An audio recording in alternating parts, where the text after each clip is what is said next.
Welcome to Cape Town. First of all, Don and Jane and Aida send their very best regards to you. Oh yeah, epic. Thank you. Good to be here. I wish I could go on and experience the world, but got to go back out into my own, I guess. So. How's morale on the good ship Second Wind? Morale's good. It's been an awesome few days. Really good wind. It's fun seeing such a beautiful place. Feeling good. Ready for the Southern Ocean. Great. How's the boat? Last time I listened to your SoundCloud, you still had a couple of leaks and so on. Yeah, I still got some leaks. Whatever is leaking, I think the bolts holding the bowsprit have a little leak, and it goes into the watertight bulkhead, so I have to drain that a good bit. And then there's some leaks everywhere. Yeah, I don't know. The boat's a little wet, but it seems to have gotten a little better. You looking good? Eating well? I'm trying. Yeah, that's been an issue. That's what I gripe about most during the day and night, and is not having. I'm like almost out of snacks. It's terrible. I pretty much just have all my dehydrated food, which thankfully 75% of it is very good, and the other 25% I can't eat. It's just so bad. And then I have some cans, but I'm like almost no candy, no crisps or chips or snacks or peanuts, and it's miserable. But besides that, morale's high. Are you any reservations about the Southern Ocean going in there now?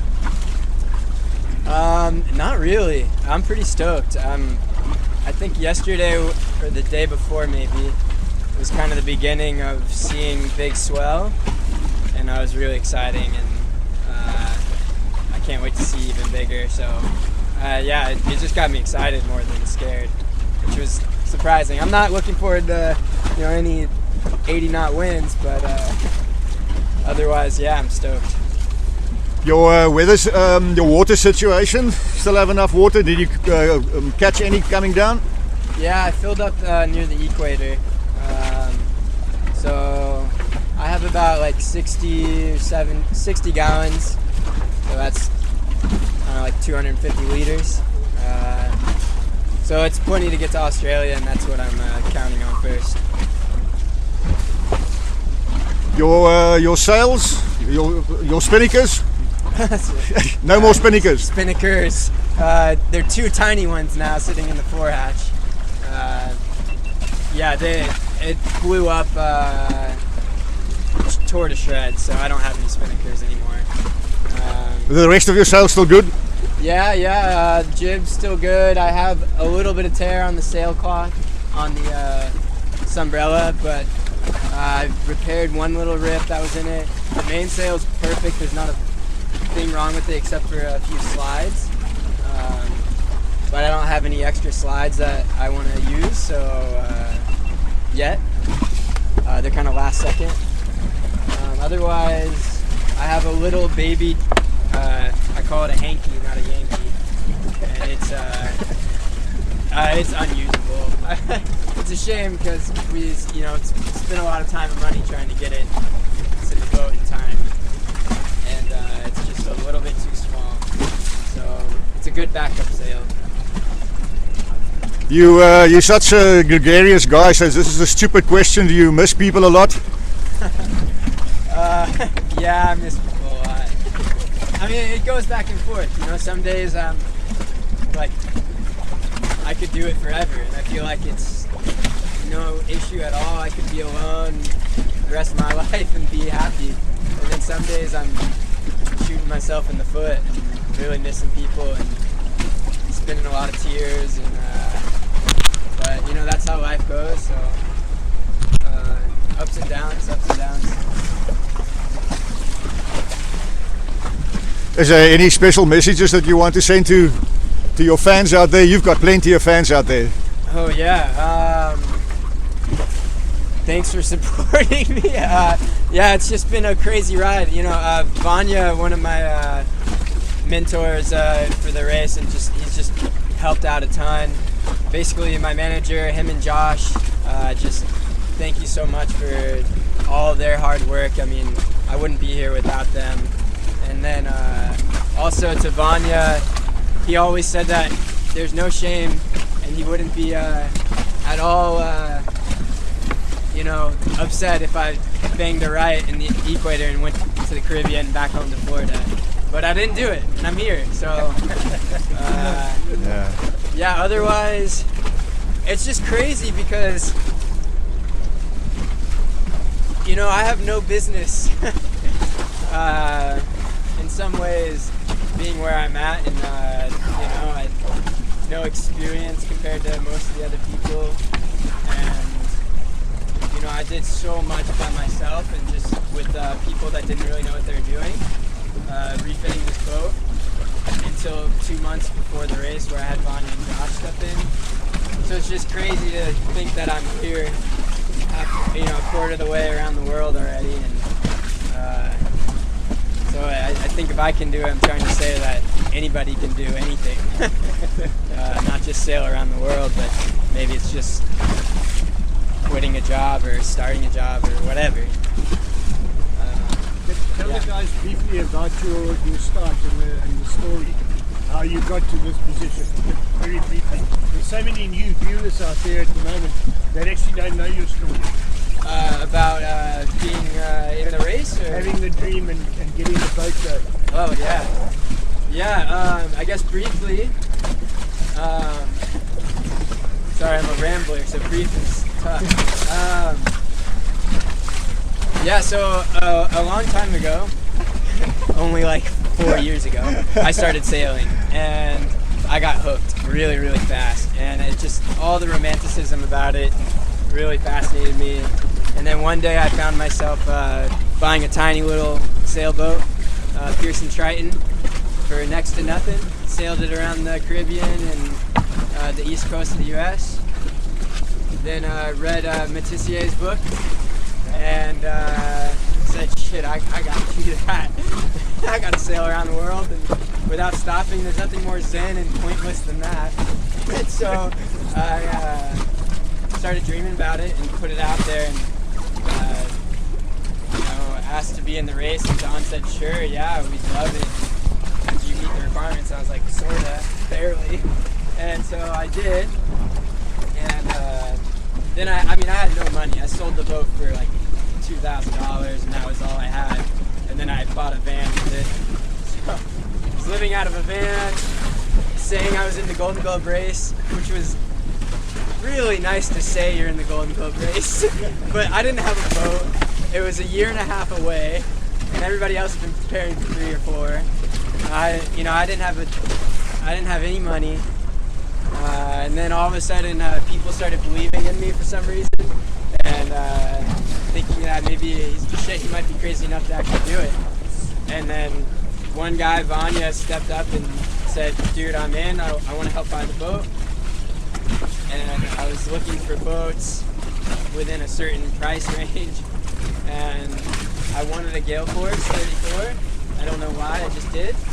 And the first one, there's only 25 of them made, and the first one fell through, and I was super bummed. I wouldn't find another one for sure. And then all of a sudden another one came up. It was I talked him down in my price range. And I'm all so excited. I'm like, oh my God, I'm gonna get this boat, which means I have no idea what condition it's in, but I'm gonna get it. And then, what's the name of the boat? What's the name of the boat? And the guy's like, oh, Second Wind.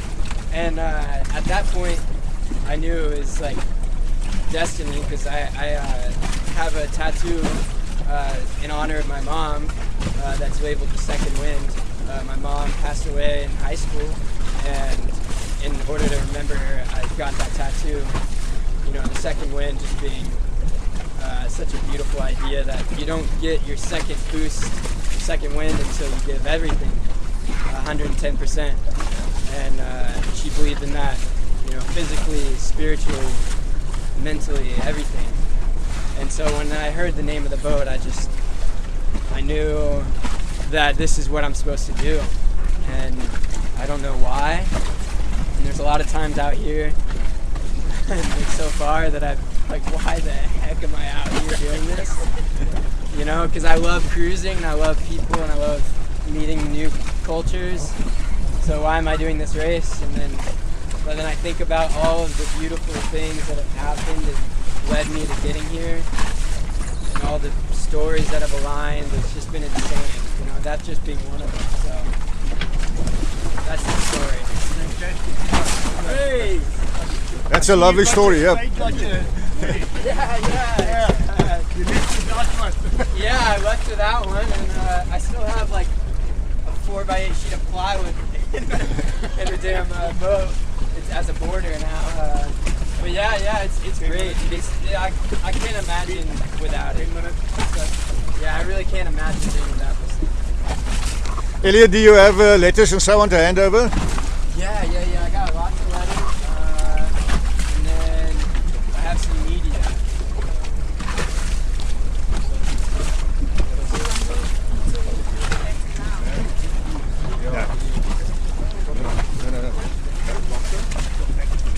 Okay. Copy. That's it. Cool. Something like that. Perfect.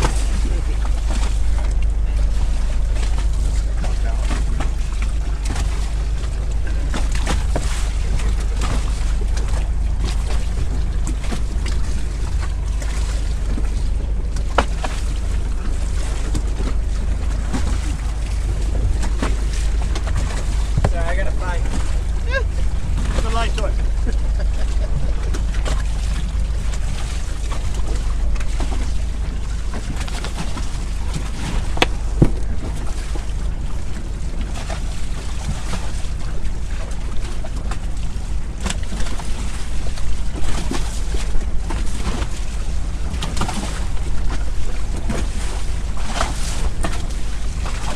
While Elliott is scratching around for the letters you want to hand over and the media, it's now 8:30 local time in Cape Town. It is an absolutely beautiful evening to be out on Table Bay. We are quite close to the shore in a little bay called Granger Bay.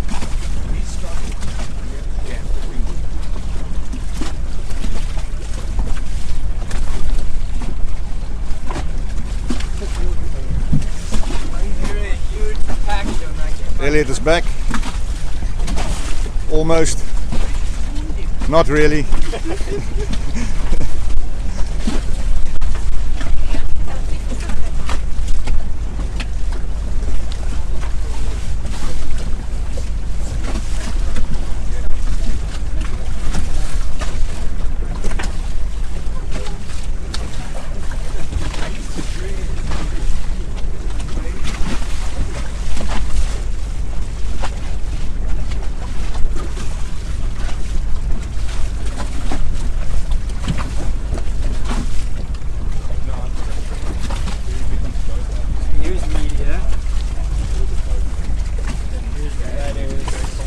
The whole thing can just go to my manager Josh, actually. So it's on there. I'll just put it in there.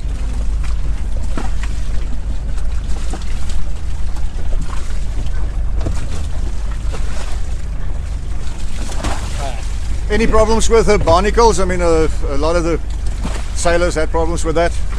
I had some on the bottom of the keel, around the prop, back of the rudder, but I dove on them and they're all gone. So it wasn't, the paint I have is apparently amazing. It's just on the bottom of the keel. Yeah, Did you hear the news about Tapio being rescued by Kirsten? Yeah, it's insane, and yeah, just, you know, really terrible, but also kind of amazing that, you know, how well he did and how well Kirsten and the team of GGR to save save Tapio and make sure he got home safe. It's pretty incredible. I mean, that's like just talking to Pat, it's kind of it's like my nightmare to wake up and not know why you're sinking. You know, it's horrible. Tell us about your fishing. Oh yeah, so I can show you about my fishing.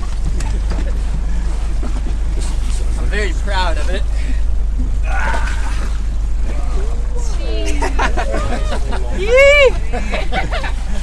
Yeah, it's a nice long fin. Yeah, she's hefty. I can do some workouts with it. Yeah, they're gonna be eating good tonight. Oh man, I saw that coming.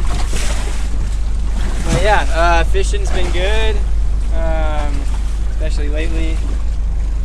Wipe that off my chair.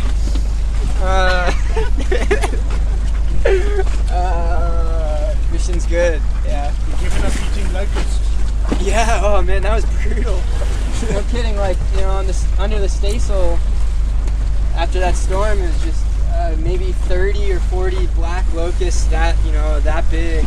And they were all over, and I'd find them throughout the next week. It was terrible. I only found one cockroach this whole trip, so I got it off. So it was in the beginning, and I was really I fear cockroaches more than probably the Southern Ocean. So.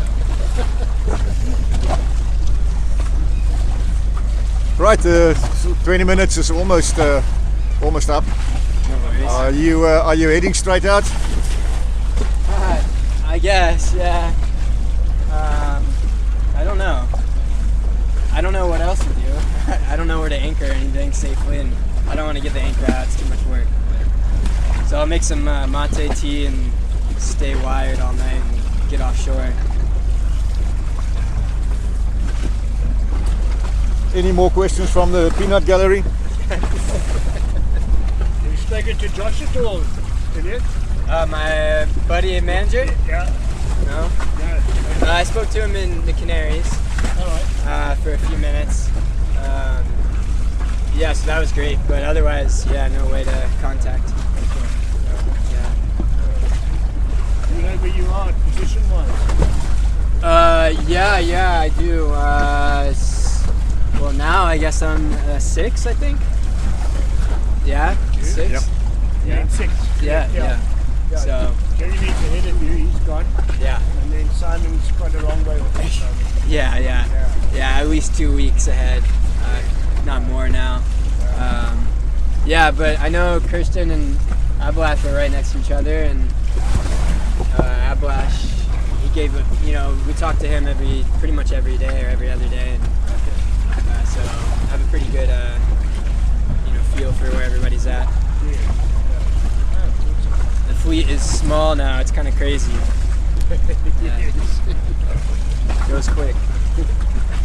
Lucky to be still in it. Excellent. Elliott, we wish you Godspeed in the Southern Ocean. Thank you. And lots and lots of fair winds. Thanks. Go well. Yeah.